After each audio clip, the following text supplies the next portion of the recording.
How's it going, everyone? This video is going to be over OTE, or optimal trade entry. Now, it is important to have an understanding of discount and premium prior to this video, so if you haven't seen my discount and premium video, I'll link that in the top right. The first thing we are going to do is go over a PDF, which will be linked in the description below. This will have fib settings, along with a few examples, and then we'll hop back into the charts and find a few examples. The first thing we are going to go over are the Fibonacci settings. So for these settings, I am going to be using the 0, 0.5, 0.62, 0.705, 0.79, and the 1. That is what I will input into the Fibonacci retracement tool. So it will look something like this example here, where we have a 1 and a 0 here with the discount and premium, or the 0.5, and then we have our OTE, or optimal trade entry zone, with our 0.62, 0.79, and the midpoint, which is the 0.705. So in TradingView, when I pull up the settings, it will look something like this. So now that I understand what the fib settings are, how do I use the Fibonacci retracement? What I will do is look for a swing high to a swing low. If you don't know what a swing high or a swing low is, please check out my liquidity video where I go over that. But what I do is, after I found my swing high and swing low, I drag my Fibonacci retracement from the swing high to the swing low. And from there, my retracement levels will be put onto the chart. Well, let's actually hop onto TradingView and go over an example of this. So in this first example, we will be looking at a bearish scenario where we will draw it from high to low, and then we will go into a bullish example. So if you notice, we have a swing high put in here. So let's see when we have a swing low. Okay, so here we have a swing high and a swing low. So using the Fibonacci tool, I can drag it from this high down to this low. On this bullish example, we have a swing low put in here. So now I am waiting for a swing high. So I can continue to drag this up as we form our range, like so, until a swing high is put in.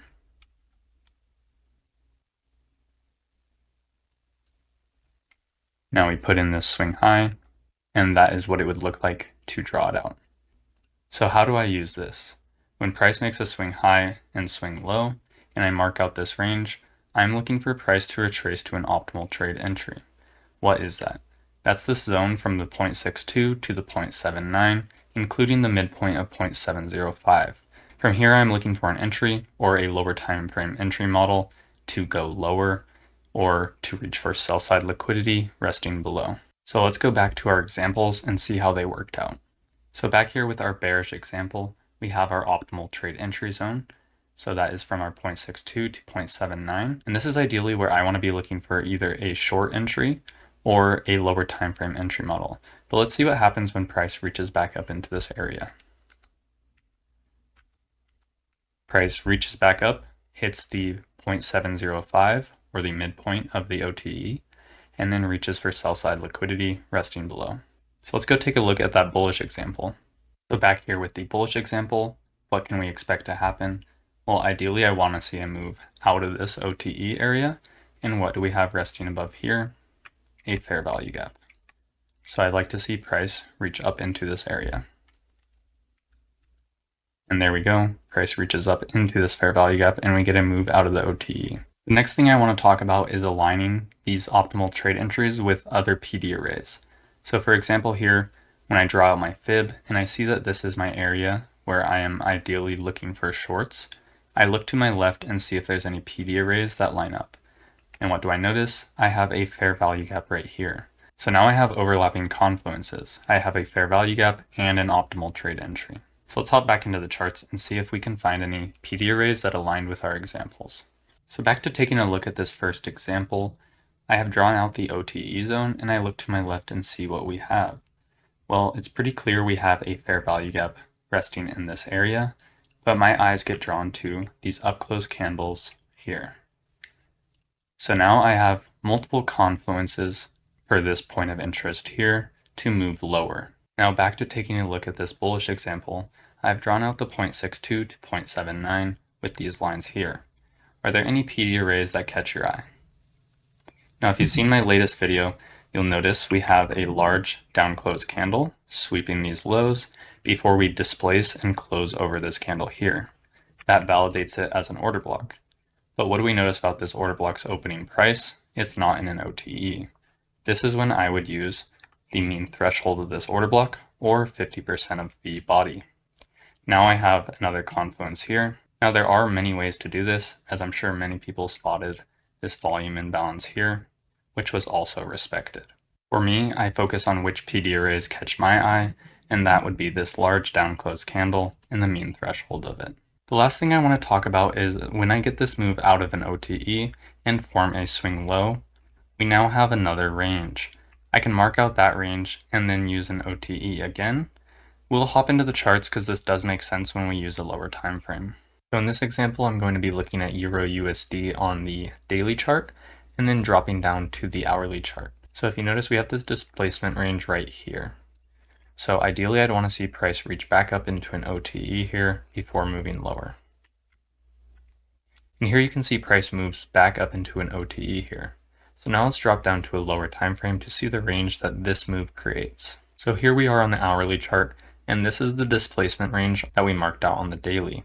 And you can see we retraced back up into an OTE, actually filling this hourly fair value gap. So let's see if we get any displacement lower, where we can mark out another OTE.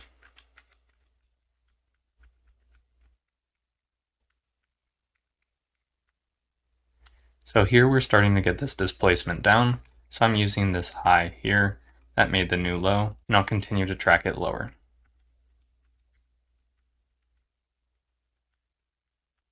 Here we make a new low, so I'll extend this OTE down. Here we reach back up into an OTE and then displace lower. And we'll see how that move ends up. It takes this low and then displaces back up. So now we're going to continue this. I'd want to see price reach back down into this OTE. What do we have right here? A breaker. So let's see what happens when price returns to this area, if it does. So we get a nice reaction out of this breaker and OTE there. So now for a top-down example about how I would use this is here we have gold on the hourly chart and we get displacement down. I'm going to be watching this displacement range for an OTE. We make a new low, so I adjust my fib, and then I look for PD arrays in this area. What do I notice here? I have a fair value gap in an OTE here. So now what I look for is I drop down a time frame. So now down on the 5 minute, let's see if price reaches back up into that OTE. Important thing to notice here is how price creates all these equal lows or generates liquidity. Now we reach up into this area. However, it's out of kill zone, so I am not watching this.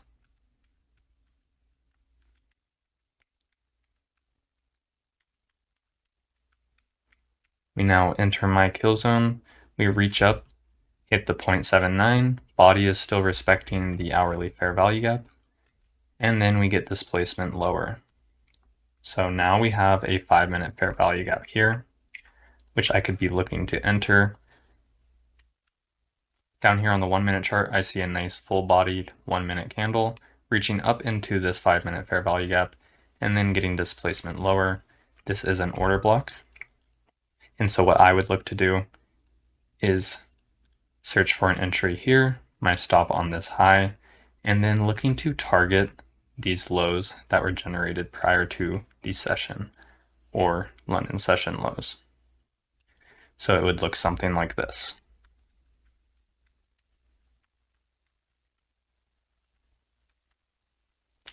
And there we go, a 3R trade.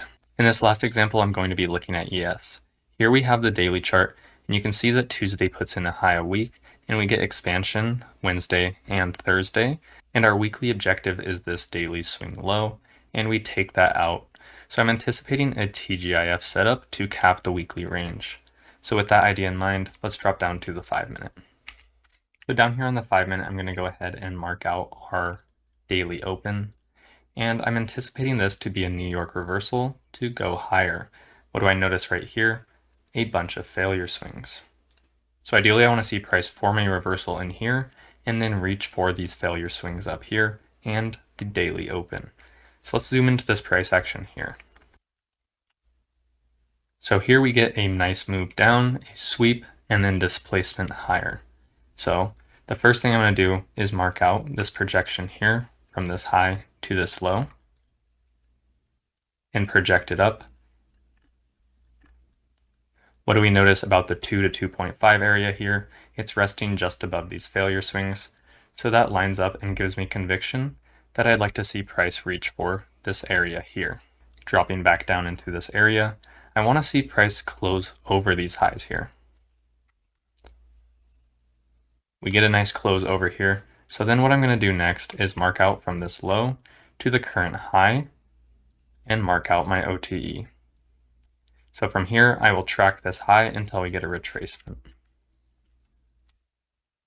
Put in new highs, track that. Put in a new high. And then we make this swing high here. So now I can put in my risk to reward tool. And ideally I want to be entering at the 0.705, but if I really want to be in a position, I'll look to enter at the 0.62. So then I'll enter here, and my target will be these highs up here. So a 3.4R trade. Let's see what happens. So we get an entry. It does eventually sweep here, go into the midpoint of the OTE. And then we get our displacement up. You can see there's a fair value gap entry there as well. And then we continue higher, hit this daily open, and let's see what happens. And it takes a while, but we do end up going and sweeping those failure swings at the high. You can see how daily open did provide some resistance there. I hope you enjoyed this video. If you did, please hit that like and subscribe button, and I'll see you guys in the next one.